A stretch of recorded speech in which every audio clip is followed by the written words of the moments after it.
Yeah, a superb performance tonight, Coach. Arnett really running into form now, you would say. I would say superb and in form, because, yes, we score 5 goals. We're still making simple and silly mistakes. Complete passes that we have to learn to do. You can't be just knocking the ball around and the final pass just gives you the next team, if you want to win the league like that, you have to be more consistent in terms of everything you do. Happy for the win, I'd always say, Going forward, have to do much better. But I think you're getting closer to that, Coach, because I think the positive would outweigh the negatives tonight. Game by game, It's just take it game by game, I just always tell the guys, I'm mark hard. So I just can't just win, yes, and I'm happy. There's a lot of things. You're going to play teams who will play much more.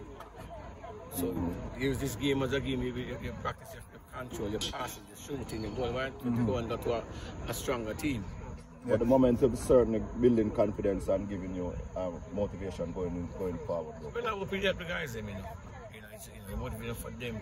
At Parker Blocks at 30 had no so much goals. I think it's doing well for him. You can go strength to strength, him and the team.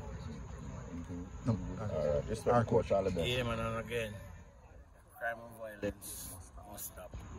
All right, Coach. Love.